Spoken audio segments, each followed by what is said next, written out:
16.3 का सबसे पहले आप क्वेश्चन नंबर निकालेंगे। 16.3 का क्वेश्चन नंबर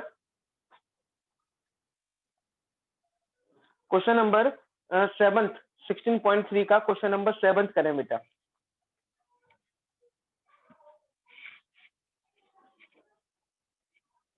ये थोड़ा बड़ा क्वेश्चन हो सकता है, तो question number 7 16.3। A fair coin is tossed 4 times. इन्होंने बोला है अ फेयर कॉइन, एक कॉइन है, उसे टॉस किया गया 4 बार। 16.3 का क्वेश्चन नंबर 6 है बेटा ये, sorry 7। A fair coin is tossed 4 times. एक कॉइन को 4 बार टॉस किया गया। And a person win ₹1 for each head. अगर एक हेड आएगा तो आदमी ₹1 जीतेगा। And lose ₹1.5 for each tail turn up. अगर टेल आया तो ₹1.5 1.5 हार जाएगा। यानी एक कॉइन है, कॉइन को टॉस कर रहा है 4 बार। अगर एक हेड आया तो ₹1 मिलेगा, अगर एक टेल आया तो आप ₹1.5 लूज करेंगे, 1.5 रुपीज लूज करेंगे। ठीक है। From the sample space calculate how many different amounts of money you can win after 4 tosses. कि 4 टॉस के बाद आप कितने कितने अमाउंट जीत सकते हैं। ठीक है। And the probability of having each of these amounts, और उन सभी अमाउंट्स की प्रोबेबिलिटी आपको निकालनी है। तो सबसे पहले देखो, when a coin is tossed 4 times, when a coin is tossed 4 times, then total sample space कितने बनेंगे बेटा सैंपल स्पेस। अगर मैं एक कॉइन को 4 बार टॉस कर रहा हूं तो सैंपल स्पेस कितने हो जाएंगे 16। कितने हो जाएंगे बेटा 16। तो आप 16 सैंपल स्पेस बनाओ। पहले तो 16 सैंपल स्पेस बनाओ।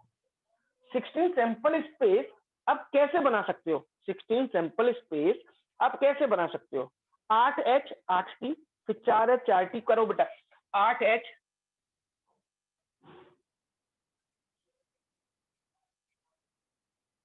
8T,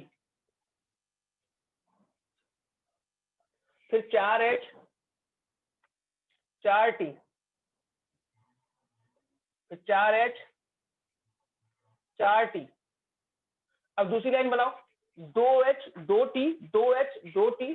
तीसरी लाइन में आ जाएंगे, फिर लास्ट वाली लाइन में 1H 1T 1H। बनाओ जल्दी से, 2H 2T पूरा बनाओ, फिर 1H 1T 1H 1T। इस तरीके से बनाओ बेटा। 16 के 16 सैंपल स्पेस बना लो।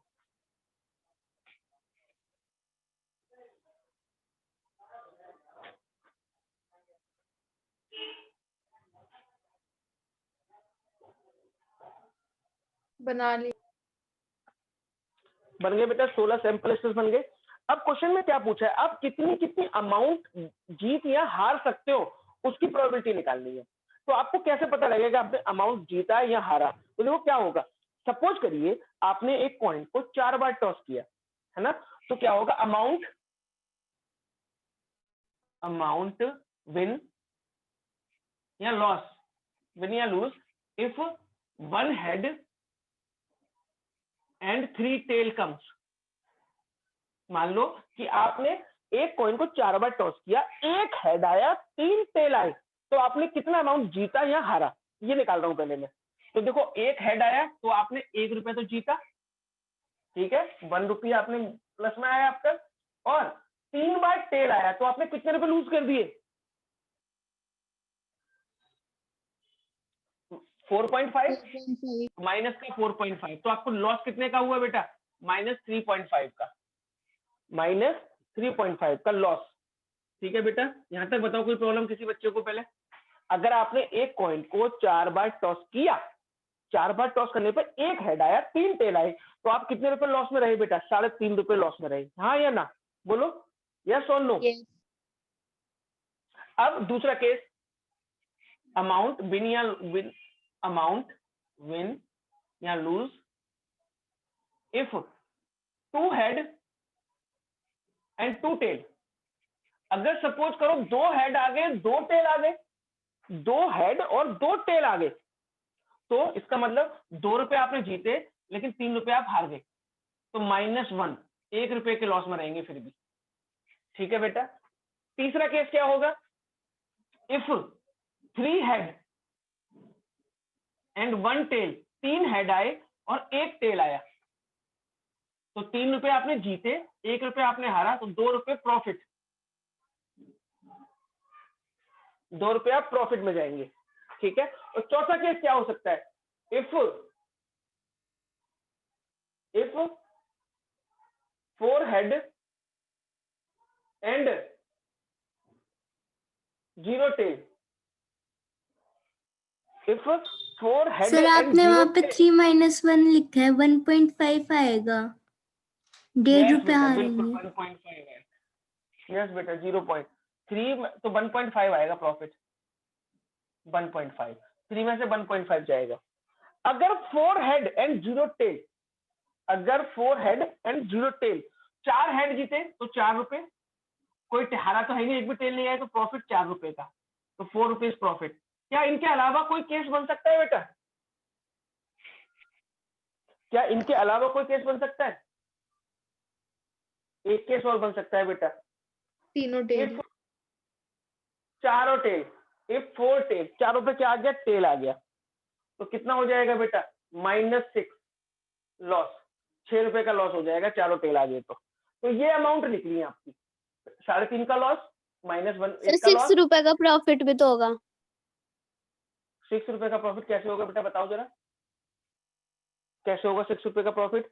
आप जीत रहे हो तो आपको हेड आने पे जीत रहे हो आप, और हेड आने पे आपको 1 रुपया मिल रहा है, तो चारों पे हेड आ जाएगा, तो प्रॉफिट कितने का होएगा आपको, मैक्सिमम 4 रुपए का ही तो होएगा। Yes sir. अब आपको ये 5 अमाउंट जो निकली है, इन 5 अमाउंट की प्रोबेबिलिटी निकालनी है। प्रोबेबिलिटी कैसे निकालेंगे, मैं केवल एक अमाउंट की निकाल के दिखाऊंगा, पहले वाले अमाउंट की, प्रोबेबिलिटी ऑफ -3.5 लॉस, 3.5 रुपए लॉस होने की प्रोबेबिलिटी। 3.5 का लॉस आपको कब हुआ है, 3.5 का लॉस आपको कब हुआ है, जब एक हेड आएगा और 3 टेल आएंगे। तो बेटा इन 16 में चेक करो, इन 16 में चेक करो कितने ऐसे नंबर हैं जिनमें एक हेड है और 3 टेल है, जिनमें एक हेड और 3 टेल के कितने पेयर है बेटा ऐसे?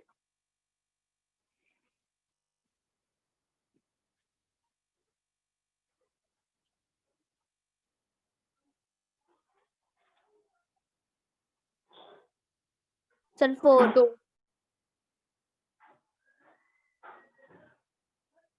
कितने सर बेटा, 2, 4, कितने बेटा, एक हेड 3 टेल वाले, सर 4 है। 4, तो 4 और टोटल कितने, 16, तो 1/4 आंसर आ जाएगा पहले पार्ट का। 3.5 रुपए लॉस की प्रोबेबिलिटी क्या होगी, 1/4। अब अगर आपको प्रोबेबिलिटी निकालनी है 1 रुपए लॉस की, 1 रुपए लॉस की, 1 रुपए लॉस कब होगा, जब 2 हेड और 2 टेल है। तो इतने पेयर ढूंढेंगे, इतने पेयर में जो दे रखे 16 में, ऐसे कितने पेयर है जिनमें 2 हेड और 2 टेल है, जिनमें 2 हेड और 2 टेल है, तो सेकंड पार्ट का निकल आएगा। फिर निकालना 1.5 प्रॉफिट का, 1.5 प्रॉफिट का निकालना है आपको। अब तो 1.5 का प्रॉफिट कब होता है, जब 3 हेड और 1 टेल, तो फिर ढूंढेंगे कितने ऐसे हैं जिनमें 3 हेड है 1 टेल है। फिर 4 हेड वाले देखेंगे, 4 हेड वाला तो एक ही है, तो 1/16।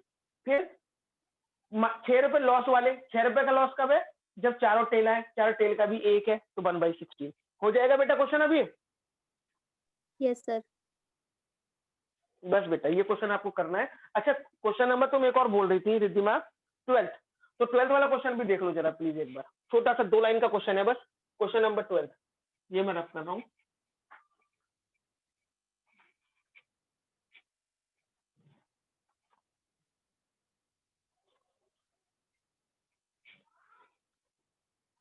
Check whether the following probabilities are consistently defined, क्या ये प्रोबेबिलिटी जो उन्होंने दे रखी है वो डिफाइंड है। पहला पार्ट आपको दे रखा है पी ए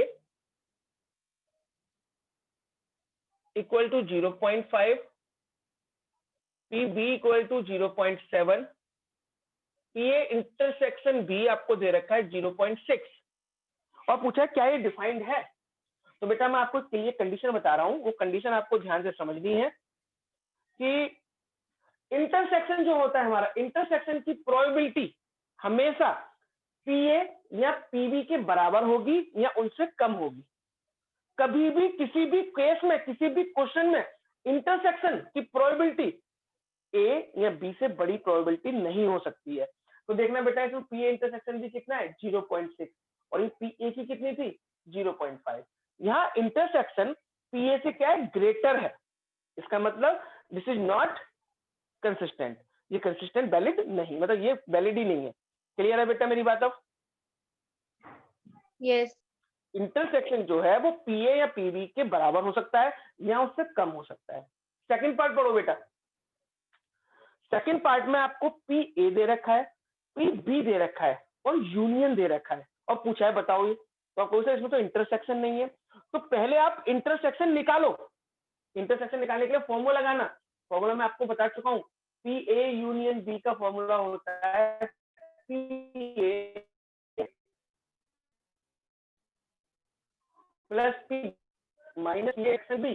तो पहले आप यहाँ से इंटरसेक्शन निकालेंगे और इंटरसेक्शन जब निकल आएगा तो चेक करेंगे क्या पी या पी से कम ज्यादा तो नहीं है, अगर ज्यादा नहीं है तो यस ये कंसिस्टेंट है। हो जाएगा बेटा क्वेश्चन? Yes, sir. ठीक है बेटा, यहाँ तक आपको कंप्लीट करना है। तो एग्जाम्पल 12 का थर्ड पार्ट करा दो। एग्जाम्पल 12 का थर्ड पार्ट में क्या बोला है बेटा? एग्जाम्पल 12 का थर्ड पार्ट भी देख लो। थर्ड पार्ट में बोला है एग्जाम्पल 12 के में exactly one of them pass the exam, यही है ना बेटा? एग्जैक्टली वन ऑफ देम, तो इसका मतलब क्या है? थर्ड पार्ट में करवा रहा हूं, एग्जैक्टली वन ऑफ देम, इसका मतलब है ए ने पास कर लिया लेकिन बी पास नहीं कर पाया, पी ए इंटरसेक्शन बी है। दूसरा केस क्या हो सकता है बेटा कि ए ने पास नहीं किया बी ने पास कर लिया, यही तो हो सकता है। ए इंटरसेक्शन बी डैश, इसमें ए ने पास किया बी ने पास नहीं किया। दूसरे में क्या है, ए ने पास नहीं किया बी ने पास कर लिया। ठीक है, तो कैसे निकालेंगे? P A intersection B dash का मतलब क्या होगा? P A minus P A intersection B plus, ये कैसे निकालेंगे? तो बी में से माइनस करना पड़ेगा, P B minus P A intersection B. बस अब वैल्यू पुट कर देना बेटा, आंसर आ जाएगा। हो जाएगा? Yes, sir. बस वैल्यूज पुट करेंगे आंसर निकल आएगा। ठीक है, तो ये चैप्टर खत्म हो गया। अब आगे क्या करना है वो आपको नेक्स्ट क्लास में